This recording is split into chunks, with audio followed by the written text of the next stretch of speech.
Salut les copotriotes, j'espère que vous allez bien. Voici une activité qui se démocratise depuis plusieurs années. Je veux bien évidemment parler de l'impression 3D. Alors, ça fait plusieurs années que je pratiquais cette activité et je m'étais bien juré de ne jamais recommencer parce que il y a un moment donné où les machines c'était très compliqué, le résultat était vraiment pas terrible. Et puis est arrivé un partenariat avec Geekbuying. J'ai reçu la Anycubic Cobra 2 Pro. Comme tu peux le voir dans la vidéo, c'est une machine qui arrive pré-montée. Donc dans le carton, c'est toujours hyper bien emballé. On peut retrouver dessus un plateau chauffant et aimanté, ce qui est plutôt pratique. On va retrouver une notice d'utilisation, une poche avec une clé USB et quelques accessoires et aussi 10 mètres de filament pour pouvoir tester la machine. Comme je viens de te le dire, la machine arrive pré-montée, ce qui fait que c'est un réel jeu d'enfant pour le montage final de cette imprimante 3D. En gros, il doit y avoir 8 vis à installer, les fiches à connecter et on va très rapidement passer à la mise en route de la machine. Tu peux le voir sur la vidéo, un cadre en alu très rigide, très costaud, deux vis qui permettent de faire monter et descendre la tête d'impression pour l'axe Z et deux courroies pour l'axe X et Y avec un molette pour la tension des courroies. Le plateau de la machine mesure 220 par 220 par 250 mm et pèse 8,4 kg. Elle a une vitesse d'impression max de 300 mm seconde. Elle a une buse qui va chauffer jusqu'à 220 degrés et un plateau jusqu'à 40 degrés, ce qui va te permettre de pouvoir utiliser les filaments type PLA, ABS, PTEG, TPU, voilà, tout ce que tu vas pouvoir utiliser.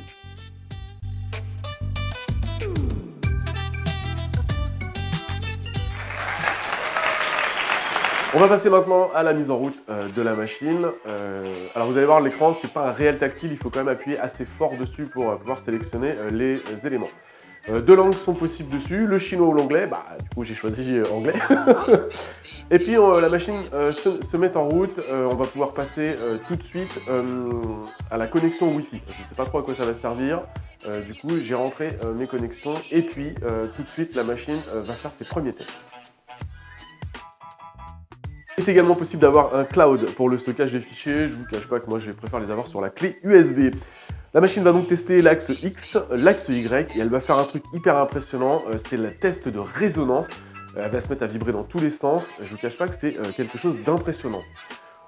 Pour le reste, la machine fait aussi son nivellement automatique, c'est-à-dire que fini les molettes en dessous du plateau, qu'on réglait avec des grosses vis, aujourd'hui elle le gère plutôt toute seule.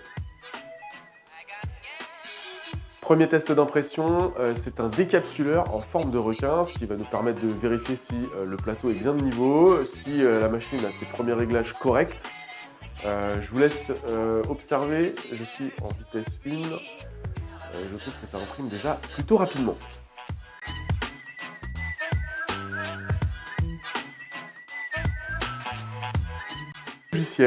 Anycubic a pensé à tout puisque dans cette imprimante 3D vous fournissez une clé USB et dedans il y a le slicer.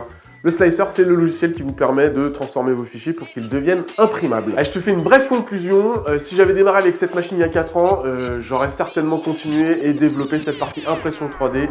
Je trouve que ces machines ont fait un bond en avant énorme et qu'aujourd'hui c'est presque trop facile d'utiliser une imprimante 3D. Je recommande la Anycubic puisqu'elle est actuellement aux alentours de 238 € sur le site Geekbuying. Je te mettrai un lien affilié pour la retrouver si tu veux. En attendant, n'hésite pas à me dire en commentaire si tu l'as déjà utilisée ou même si tu vas la commander.